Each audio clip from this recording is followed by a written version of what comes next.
Hey everyone, how's it going? So today we're going to briefly review Markov's inequality. So this is the formula, we all know it, and it just gives an upper bound for probability that x is greater than some alpha. You can use it when you have expectation, the distance, and the random variable can only be non-negative. So Markov is only useful when our alphas are greater than the expectation. For example, if we let the expectation equal 30 and alpha equal 15, we get a probability of less than 2, which isn't useful, right? Because we already know that our upper bound for probability is always 1. But in example 2, if alpha is greater than the expectation, then we get a probability of less than 1/2. So Markov's inequality is like telling us something, right? So if we want to understand what we're doing basically, right? Well, let's look at this graph. So right here we have 30, right? Our expectation. And at 15, it gives a probability of 2, but Markov's inequality was useless there, right? But if we look at 60, the probability is 1/2, so it's getting a little bit better. And as alpha approaches infinity, Markov's upper bound just becomes more and more useful. It just keeps getting smaller. And let's look at this example, right, where we have a midterm class that averaged 55. What's the probability that a student got 95? Well, it's less than 57.89%.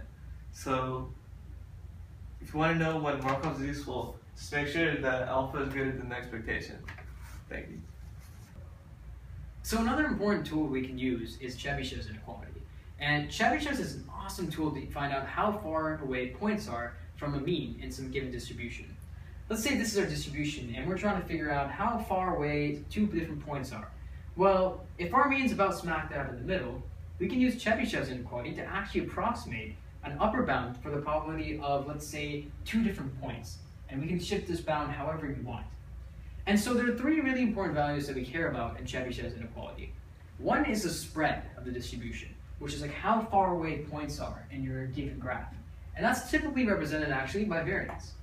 The other most important tool is alpha. And alpha may look intimidating, but all it is actually your error bounds, which is what do we want to approximate the number to be between? We want it to be between, let's say, 20 and 30, 40 and 50, and so on.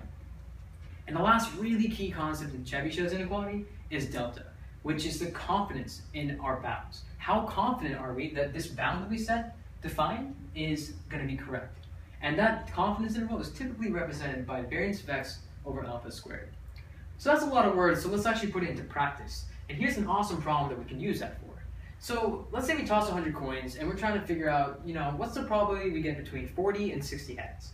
Well, let's first write down Chebyshev's inequality, as we see from the first line of the problem. And let's start thinking about this problem visually. If we see the number of coins we might toss, well, we're going to get some distribution graph like this. And since the cost coin is a binomial distribution, it's either you're going to get ahead or you're not going to get ahead. So you can probably expect the mean to be smack dab in the middle, right?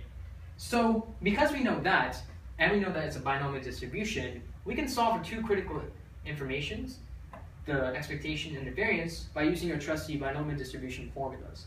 For example, the expectation of a binomial distribution is NP, and the variance of a binomial distribution is NP times 1 minus P. And you plugging our relevant information in, we get 50 and 25 respectively. So once we get the variance and we get the mean, we now have to solve the actual problem. So the problem says what's the probability we get between 40 and 60 heads? Well, because we know the mean is 50, we want to make sure our bounds are between 40 and 60. Which means we want to make sure it's greater than or equal to 10, right? Because if this was 50 and we have 40 and 60, we want to make sure that the spread between the mean is only 10 each. Now, actually solving this problem, we see that because the alpha is 10, or alpha squared is 100, and we get 25 over 100, which is going to be 1/4. But we're not done with the problem yet, because remember, we asked, what is the probability we get between 40 and 60 heads? Well, we should remember when we solve an inequality like this, we're actually going to get x is greater than or equal to 60 and x is less than or equal to 40. And so if we do the complement of that, because 1 minus probability of x greater than or equal to a is equal to x less than or equal to a, we will get our actual final answer of 3/4. So as a result, we can see that Chebyshev's is really useful to figuring out the probability of different distributions and is a useful tool you should use to upper bound a probability.